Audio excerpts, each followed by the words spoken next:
Irmãos, vamos ler dois versículos da palavra de Deus que se encontra na carta que Paulo escreveu à igreja que estava em Roma, no seu capítulo 12, versículo 1 e o 2, que nos diz assim: Rogo-vos, pois, irmãos, pela compaixão de Deus, que apresentei os vossos corpos em sacrifício vivo, santo e agradável a Deus, que é o vosso culto racional.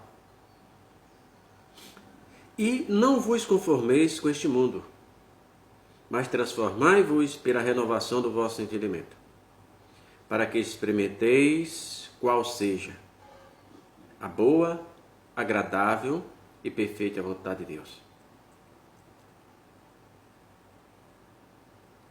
Paulo, o que me chama mais a atenção quando ele diz no versículo 1 do capítulo 12, rogo-vos, pois, irmãos, pela compaixão de Deus, que apresentei os vossos corpos em sacrifício vivo, santo e agradável a Deus, que é o vosso culto racional. Hoje, pela nova ordem bíblica falando, diferente do Velho Testamento, que havia um cordeiro real, podia ser uma pomba, havia um sacrifício, um sacrificador, um pecador, havia um cordeiro ou uma pomba ou um objeto para ser sacrificado e havia um sacrificador. Então o homem pecava. Então, para não ter desculpa de não ter nenhum sacrifício, não poder fazer nada, dizia, eu não tinha um boi para levar. Pela lei era permitido que levasse até uma pomba. Tinha o mesmo valor daquele que levava um boi. Porque não era o sacrifício importante, era o arrependimento daquele que estava sacrificando. Pois bem, mas agora, pela nova ordem, pela nova aliança com Cristo Jesus, que morreu na cruz do Calvário, você assume aí tripla função. Você, quando se arrepende, você é o pecador arrependido.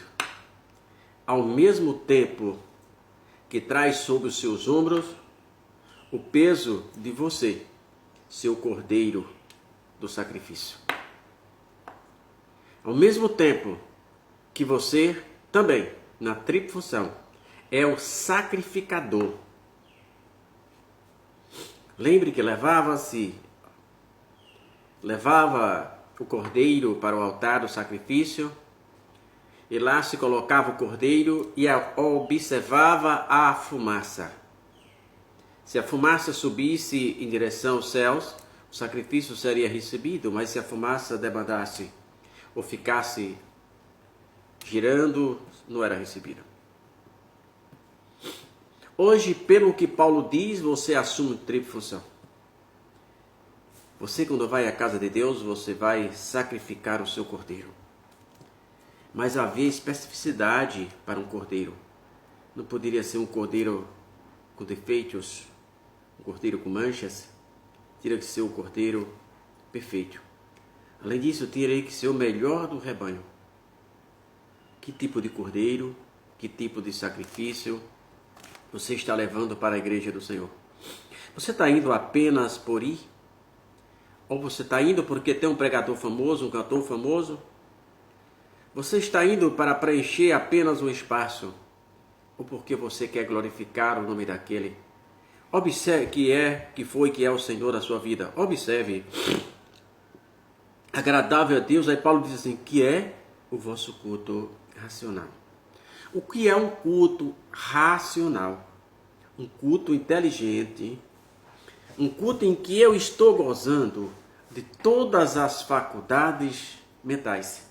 Isso significa que este culto não vale para aqueles que ficam caindo no meio da igreja dizendo que é poder. Porque poder de Deus, meu irmão, pelo amor de Deus, a nossa regra de fé e conduta é a Bíblia. O poder de Deus não derruba ninguém, porque poder quer dizer autoridade. E a autoridade não leva ninguém ao chão. Ela dá serenidade ao ato, mas não leva ninguém ao chão. E aqui fala Um culto racional.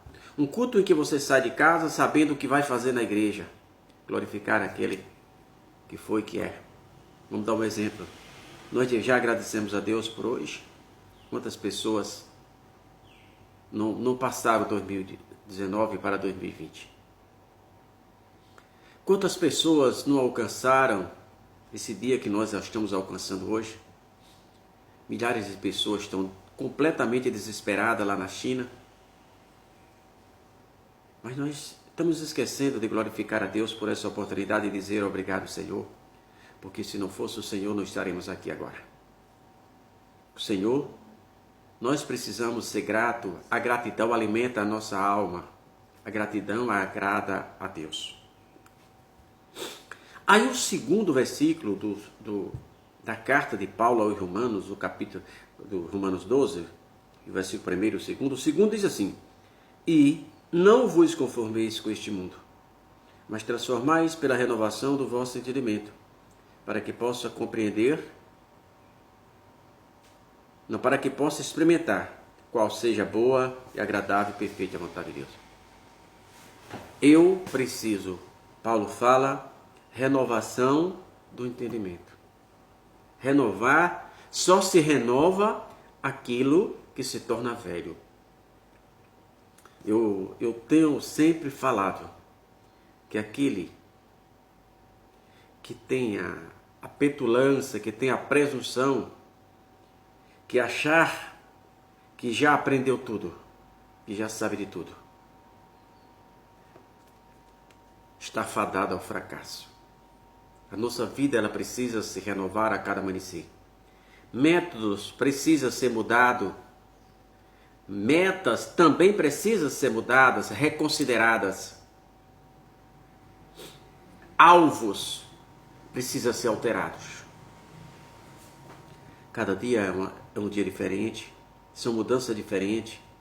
Precisamos nos adequar sem perder a qualidade espiritual, sem perder o nosso foco, a nossa direção. Precisamos nos adaptar. Precisamos criar novos métodos que possam alcançar pessoas. Vamos dar um exemplo. Como você pode evangelizar alguém que você não dá nem um bom dia para ele? Ou para ela? Como você pode evangelizar alguém que você se acha tão superior a ele ou a ela? Não. Primeiro, você prepara a terra. Não se joga uma semente em uma terra antes de primeiro de tirar por cima todo aquele mato, seja com trator, seja manual. Depois, na cultura da nossa região aqui, arar a terra, passar o trator, arar, gradear. Depois da terra toda pronta que você joga a semente.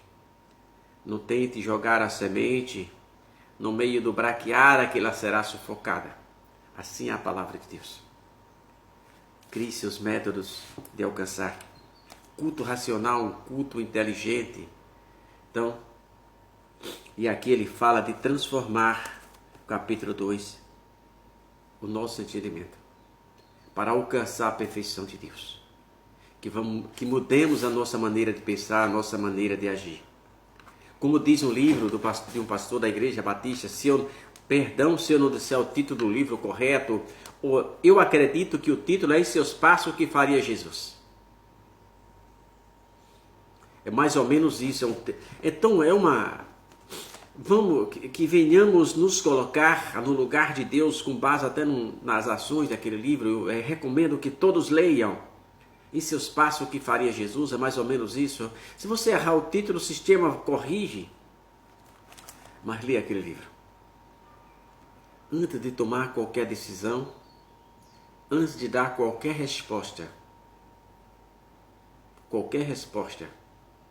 se coloque no lugar do receptor. Se coloque no lugar da pessoa. Mensure as consequências da sua resposta. Mensure. Se fosse você que eu fosse ouvir aquela resposta, como agiria após? Então vamos renovar o nosso entendimento. Vamos melhorar o nosso relacionamento. Vamos ser gratos a Deus por tudo que Ele tem feito. Lembre-se, Jesus nunca mudou. Jesus continua sendo aquele que morreu na cruz do Calvário, morreu de braços abertos. E mesmo na cruz do Calvário, sendo chicoteado, todo dilacerado, todas as vezes que Ele abriu a sua boca foi para abençoar. Jesus te chamou para ser canal de bênção. Que assim seja.